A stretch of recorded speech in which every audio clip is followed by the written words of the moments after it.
consistent around the United States because they all agreed on it. And it is consistent in the Constitution at the federal level and at the state level. And the states can't just unilaterally decide, we want to handle ours differently. Nope, nope, nope, can't do that.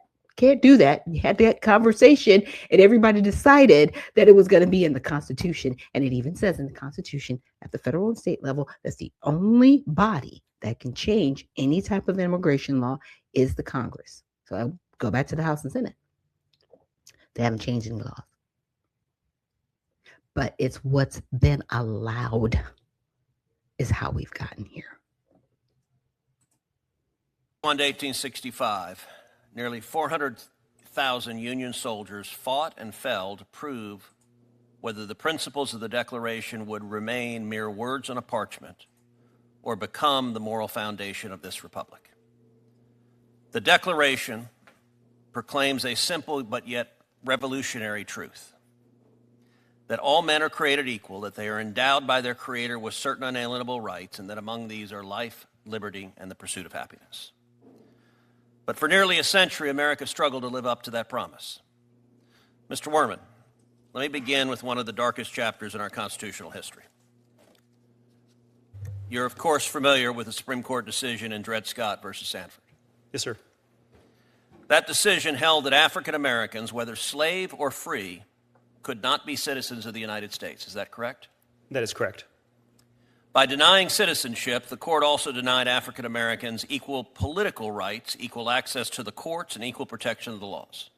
Correct. They were denied all privileges and immunities that the Constitution affords to citizens. Would you agree that the Dred Scott decision pushed the nation even closer to civil war? It did, by invalidating the Missouri Compromise, among other reasons. It is hard to imagine a decision more corrosive to the principles of the Declaration. Many historians posit the decision in Dred Scott helped cause the Civil War. And when that bloody war, the bloodiest war in America's history, ended in 1865, the legal status of the newly freed slaves was far from settled. Mr. Werman, after the Civil War, was it clear as a matter of law that the freed slaves would necessarily enjoy the full rights of citizenship? It was not if Dred Scott was still good law. Congress understood the danger of that uncertainty, and if the Constitution remained silent, the rights of the newly emancipated slaves could be challenged, undermined, or even potentially stripped away by future courts.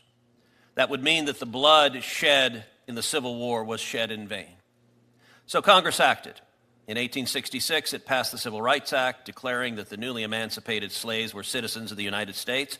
Mr. Werman, even after Congress passed the Civil Rights Act of 1866, were there serious doubts about whether Congress had the constitutional authority to enact it?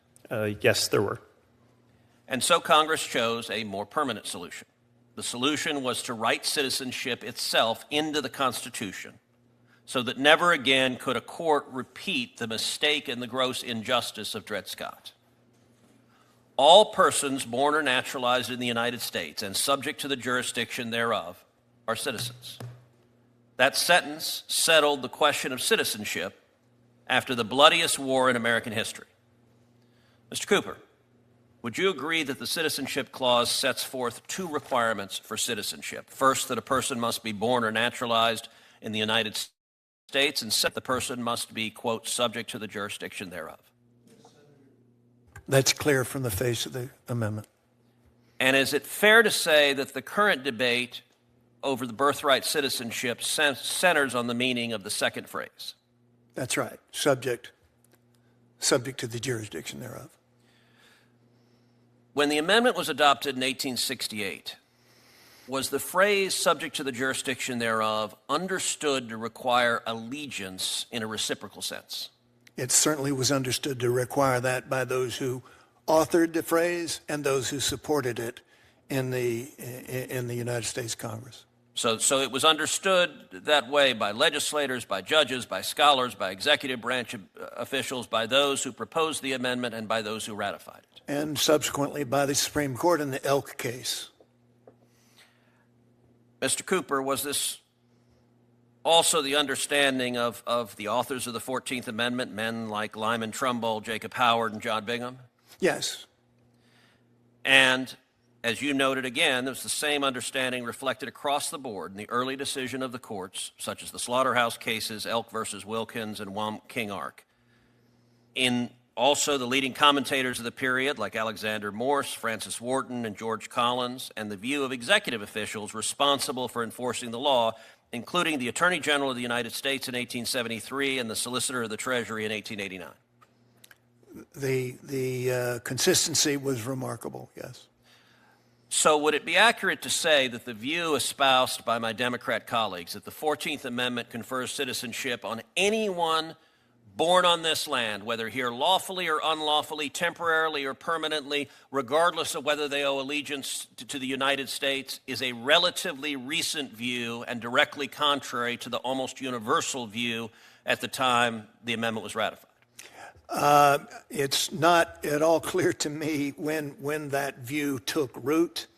The United States, in its brief to the Supreme Court, suggests during the administration of FDR, but it is certainly inconsistent with most everything that preceded it, everything except, I would say, the dicta in 𝗏, the incorrect dicta. Thank you, and I do have to note to the committee that Mr. Cooper was my very first boss in private practice, and I came to work for him as a baby lawyer, and he quite literally taught me how to practice law. So let me apologize to the committee for all of my sins. Please do not hold Mr. Cooper responsible for my many errors in the decades since. I thought you were trying to get a grade upgrade from the exam you took and only got a B+ just now. Thank you. Yeah, a little bit of a chuckle there at the end, but basically, the 𝗏𝗏 dicta, what they're talking about, the dissenting opinion by the Supreme Court, was incorrect because both of his parents were here illegally. They were not citizens of the United States. They were Chinese citizens. They weren't nationals, okay? They were citizens of China. They were here illegally. They had a child here. That was illegal. When he went to China, he tried to come back. They were like, you're not a citizen of the United States. You can't be here. So he had to go to court to prove that he was a citizen. And this is where you get the exploitation of just soil.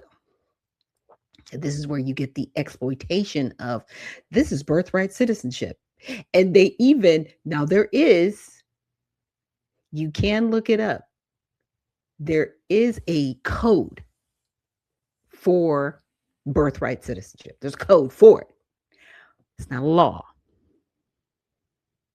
but it's still not a law because it still was not written into immigration law, because the only way to do that is they would actually have to ratify the Constitution in order to do it. They would literally have to ratify the 14th Amendment to allow that. And so that dissenting opinion basically circumvented the 14th Amendment, because let's just say it. I'm a descendant, right? The way it's written is written, so if I have children in perpetuity, they're going to be citizens. If it was written any other way, that would mean I would have to apply for naturalization here. And then I would have to apply for my children to be naturalized, to be here, even being born on the soil. That's not how it was written. It was written to make a people whole and complete in perpetuity. And then it got exploited when people coming here illegally benefited others. This is where you get the cheap labor, right? And this is where we see how both parties, I'm not going to excuse either party, but because both parties have exploited immigration, especially when it comes to people being born here illegally. It's not good. It needs to be set right. I am definitely looking forward to the dissenting opinion on April 1st from the Supreme Court. Because we have to also remember, the Supreme Court, they do not write the law. The legislatures write the laws. They just give opinions about the law.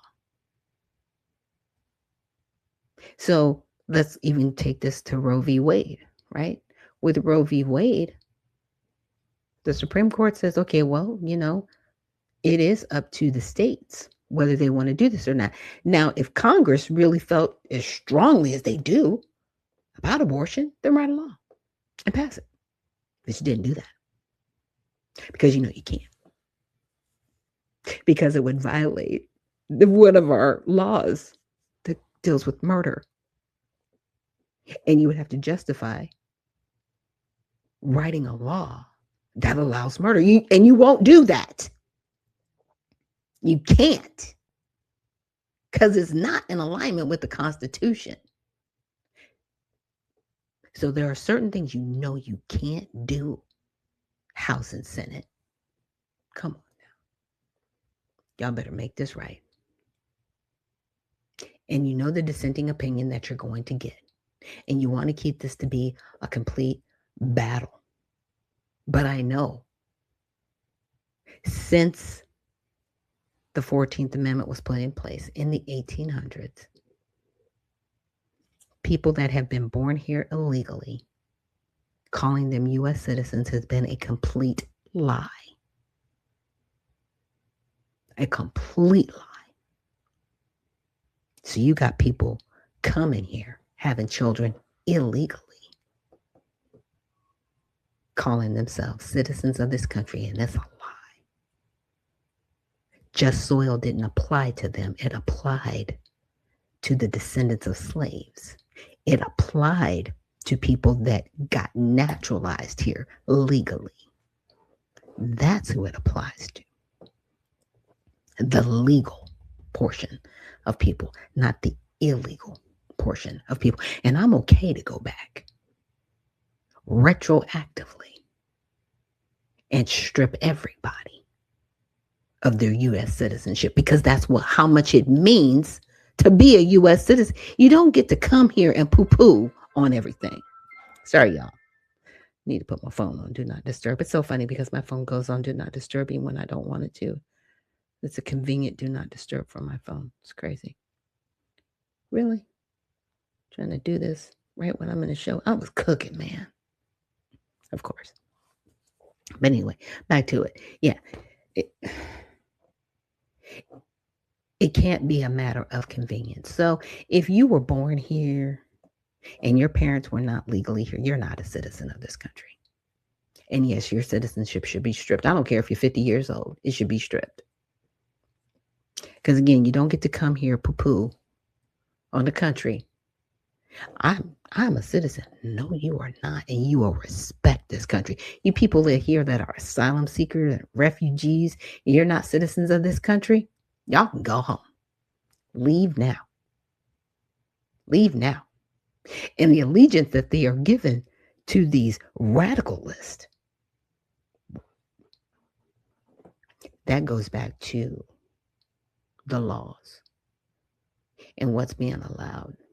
Yeah, we really need to crack down on who we have in authority in every place of government. And I'm talking from the local to the state to the federal. We need to demand better. And if people are not going to do better, they don't get to be in office. And if they break the law, they need to go to prison. It's just that simple. Not rocket science. It's real simple. And so with that, I'm going to get to our last video here from a righteous perspective. And I wanted to close with this video in particular because it's good. And it's a reminder of what's going on right now. Actually in a place where the only way you can be black and stand with your people is to be a Democrat. Now, if that's where we are, we're the dumbest people on the face of the planet, and we're the only people in America who operate that way. You can be white and be a Republican or a Democrat, Hispanic and be a Republican or a Democrat, praise the Lord, whatever, and be a Republican or a Democrat. But if you're black, If you're black, the only way you can be an authentic black person is to be a Democrat. That's stupid. Yes.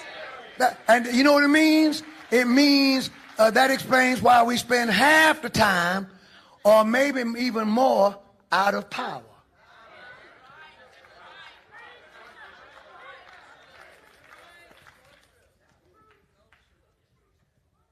I've said for years, we need to operate politically, and I want to make this clear, in a way where both parties will compete for our vote. When one party knows that they're going to get your vote no matter what, you get nothing from that party. When another party knows that they're not going to get your vote no matter what, you get nothing from that party. So then you end up in no man's land. We are not married to the Democrat Party. Thanks. People have a right to choose.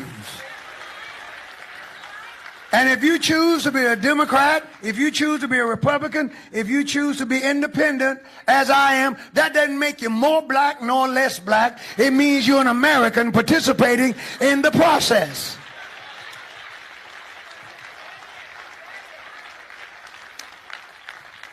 And God is on our side. Now, if we want to talk about whose side God is on, it's the Democrats who are pushing same-sex marriage. It's the Democrats who are pushing letting children get mutilated, little 8-year-old boys getting turned into girls. It's the Democrats who are 100% in their platform behind abortion and abortion